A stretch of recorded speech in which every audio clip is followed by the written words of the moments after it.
అనంతపురం జిల్లా తాడిపత్రిలో పూర్తి రణరంగం తలపిస్తోంది. జిల్లా వ్యాప్తంగా కూడా మరోవైపు ఇటు టీడీపీ వైసీపీ కార్యకర్తలు పూర్తిగా ఘర్షణ వాతావరణాన్ని క్రియేట్ చేస్తున్నారు. ఇటు వీరాపురంలో టీడీపీ కార్యకర్త సిద్ధా భాస్కర్ రెడ్డి మృతి చెందారు. అదే ఘర్షణలో ఇటు వైసీపీ కార్యకర్త పుల్లారెడ్డి కూడా మృతి చెందినట్లు మనం బులెటిన్లో బ్రేకింగ్ న్యూస్ చూస్తున్నాం. పూర్తిగా అక్కడ పరిస్థితి అదుపు తప్పినట్లుగా తెలుస్తోంది. అనంతపురం జిల్లా తాడిపత్రిలో ఇటు వీరాపురంలో టీడీపీ కార్యకర్త వైసీపీ కార్యకర్త ఇద్దరు మృతి చెందినట్లుగా తెలుస్తోంది.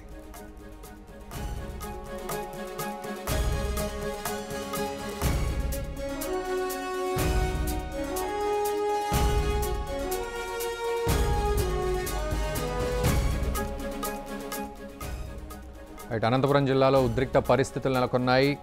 మీరాపురం వద్ద ఇటు టీడీపీ కార్యకర్త సిద్ధా భాస్కర్ రెడ్డి, మరోవైపు వైసీపీ కార్యకర్త పుల్లారెడ్డి ఇద్దరు కూడా ఘర్షణలో మృతి చెందినట్లుగా తెలుస్తోంది. మరిన్ని అప్డేట్స్ మా ప్రతినిధి నాయుడు అందిస్తారు. నాయుడు, చెప్పండి. పూర్తిగా ఘర్షణ వాతావరణం నెలకొన్నట్లు కనబడుతోంది. ఇద్దరు అంటే అటు వైసీపీ ఇటు టీడీపీ కార్యకర్తలు ఇద్దరు మృతి చెందినట్లుగా తెలుస్తోంది. అక్కడ పూర్తి అప్డేట్స్. Thank you Raghu. ఏదైతే ఉంది మొత్తం నియోజకవర్గంలో రామాపురం గ్రామంలో పోలింగ్ సెంటర్ వద్దనే మనం విజువల్స్ లో కూడా చూడొచ్చు. ఆ రక్తం మడుగు రక్తము మొత్తం అందులోనూ అక్కడ బల్లలు కానీ మొత్తం అంతా చెల్ల చెదరుగా పడిపోవడం, పోలింగ్ అధికారులు కూడా అక్కడ లేకుండా పక్కకి వెళ్ళిపోవడం, ఇటువంటి సంఘటన. ఎందుకంటే ఒకరి మీద వైసీపీ టీడీపీ వర్గీయులు మధ్య జరిగిన దాడి ఇక్కడ. ఎందుకంటే వేట కొడవలతో దాడి చేసుకోవడము. ఎందుకంటే గతంలో కూడా ఇక్కడ తాడిపత్రి నియోజకవర్గం ఫ్యాక్షన్ ప్రాంతము. కాకపోతే ఇప్పుడు మొత్తం అంతా మేము పోలీసులను సంప్రదించినప్పుడు, మనము ఎస్పీని సంప్రదించి మాట్లాడినప్పుడు కూడా లేదు, మొత్తం అంతా ఫ్యాక్షన్ అంతా అణిచివేసాము, ఫ్యాక్షన్ ఛాయలు ఎటువంటి పరిస్థితుల్లోనూ లేవని మనకి పోలీసులు ఒకవైపు చెప్తున్నప్పటికీ ఈ రోజు పోలింగ్ సందర్భంగా పెద్ద ఎత్తున, ఎందుకంటే మనుషులు ఒకేసారి ఇద్దరు చనిపోవడం, గొడవలతో ఆగిపోవడం ఒక ఎత్తు అయితే, ఏకంగా వేట గొడవలతో నరుక్కుని ఇద్దరు వ్యక్తులు, అటు వైసీపీ వ్యక్తి ఇటు తెలుగుదేశం పార్టీ వ్యక్తి ఇద్దరు చనిపోవడం అనేది ఇంకొక వ్యక్తి, ఎందుకంటే ఇంకొక వ్యక్తి ఎవరనేది ఇంకా కొంచెం తెలియాల్సి ఉంది. ఓటరా లేక ఇటు తెలుగుదేశం పార్టీ వ్యక్తి లేకపోతే వైసీపీ వ్యక్తి అనేది ఇంకా కొంచెం క్లారిటీ రావాల్సి ఉంది. మొత్తం మీద ఇంకో తీవ్ర గాయాలయ్యి మొత్తం మీద చూస్తే ఇద్దరు చనిపోయారు. ఇటువంటి పరిస్థితుల్లో మొత్తం అక్కడ పోలింగ్ కూడా ఆపేసిన సందర్భం మనకు తెలుస్తుంది. మొత్తం పోలింగ్ అధికారులు కూడా అక్కడ లేకుండా పక్కకి వెళ్ళిపోవడం కూడా జరిగింది. ఇటువంటి పరిస్థితులు మొత్తం మీద చూస్తే అనంతపురం జిల్లా వ్యాప్తంగా ఈ గొడవలు పెద్ద చర్చకు దారితీస్తున్నాయి.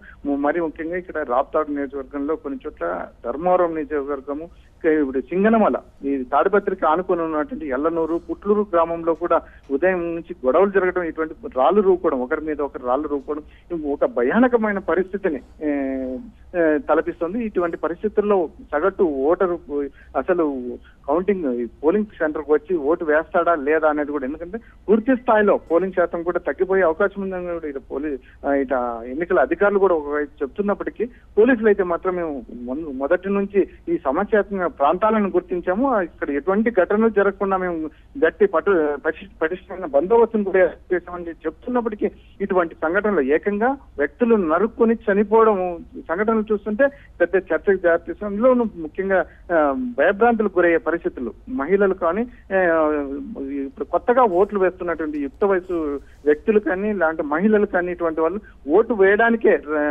రావాలంటే భయపడే పరిస్థితులు నెలకొని ఉన్నాయి. ఇటువంటి పరిస్థితుల్లో పోలీసులను సంప్రదిస్తే, మనం పోలీసులు అయితే మేము లేదు, ఎటువంటి సంఘటనలు జరగడానికి అవకాశమే పోలీసులు ఇవ్వట్లేదు అని చెప్తున్నప్పటికీ ఇటువంటి సంఘటనలు జరుగుతుండడం పెద్ద చర్చనే జరుగుతుంది. ఏకంగా రాప్తాడు నియోజకవర్గంలో కూడా ఘటనలు, ఒకరి మీద ఇరు వర్గాలు రాళ్లు రుకోవడం, అందులోనూ రక్తగాయాలు ఇటువంటి సంఘటన.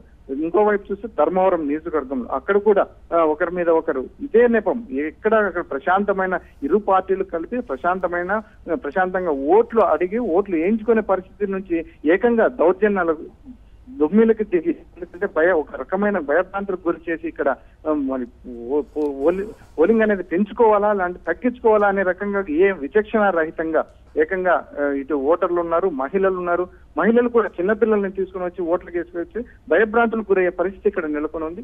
మొత్తం మీద చూస్తే ఇద్దరు ప్రాణాలు పోగొట్టుకోవడం అనేది చాలా ఇటు పోలీస్ అధికారులు కానీ ఇటు ఎన్నికల ఎంతవరకు పోలింగ్ శాతం నమోదైనట్లుగా అటు అధికారులు చెప్తున్నారు. మరోవైపు మీరు అన్నట్లుగా ప్రస్తుతం సిచ్యువేషన్ కంట్రోల్లోకి తెచ్చే విధంగా మరి పోలీసు ఉన్నతాధికారులు దీనిపై ప్రత్యేక శ్రద్ధ ఏమైనా పెట్టారా, లేకపోతే పోలింగ్ ఆగిపోయిందా అక్కడ?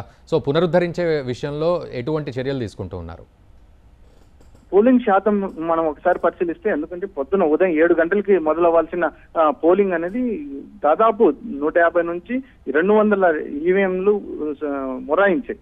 ఆ సంఘటన మినహా, ఎందుకంటే అది కూడా మనకు పోలింగ్ శాతం మీద ప్రభావం చూపే ఒకటైతే, మరి ఇటువంటి సంఘటనలు, ఎందుకంటే మొత్తం మీద ఈ దాడులు, ఈ హత్యలు, ఇటువంటివన్నీ మొత్తం మీద ఇంకా తీవ్రమైన పోలింగ్ శాతం మీద తీవ్రంగా పరిణించే పరిస్థితి కనిపిస్తుంది. మొత్తం మీద పోలీసుల్ని చూస్తే ఇక్కడ జిల్లా హెడ్ క్వార్టర్ నుంచి ఎక్కడైతే ఇక్కడ సంఘటనలు జరుగుతున్నాయో హుటాహుటిన ఉన్నటువంటి పోలీసు సిబ్బందిని కానీ ఉన్నతాధికారులను కానీ ఎస్పీ తరలించే ప్రయత్నం చేస్తున్నారు. కాకపోతే వీళ్ళు చేరుకునేటప్పటికే ఇక అక్కడ సంఘటనలు జరిగిపోవడం, ఒక రకమైన పోలింగ్ వేయడానికి, ఎందుకంటే ఓట్లు వేయడానికి వచ్చిన వ్యక్తులు కూడా తిరిగి ఇళ్లకు వెళ్ళిపోవడం, మరి వారు వస్తారా రారనేది అది మరో అంశము. కాకపోతే మొత్తం అక్కడ పోలింగ్ కూడా చాలా సెంటర్లో పోలింగ్ కూడా నిలిపేసే పరిస్థితి కనిపిస్తుంది. ఇటువంటి పరిస్థితుల్లో పోలింగ్ శాతం మీద కూడా ఖచ్చితంగా ప్రభావం చూపే అవకాశం ఉంటుందని చెప్పేసి ఇటు అధికారులు కానీ అటు ప్రజలు కానీ పార్టీ నాయకులు కూడా చెప్తున్నారు.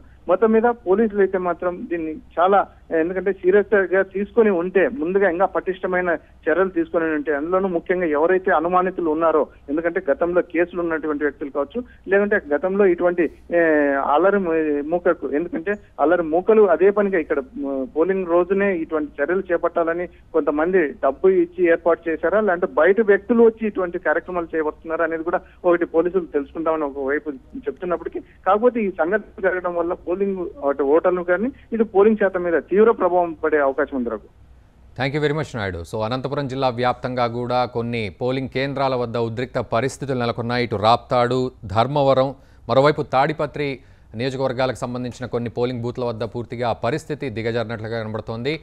రిగ్గింగ్కు పాల్పడుతున్నారంటూ ఇటు టీడీపీ వైసీపీ కార్యకర్తలు ఘర్షణకు దిగుతున్నారు. ఈ ఘర్షణలో 2 వ్యక్తులు అక్కడికక్కడే మృతి చెందారు. మీరాపురంలో ఇటు వైసీపీ కార్యకర్త పుల్లారెడ్డి, టీడీపీ కార్యకర్త సిద్ధా భాస్కర్ రెడ్డిలు మృత్యువాత పడ్డట్లుగా తెలుస్తోంది.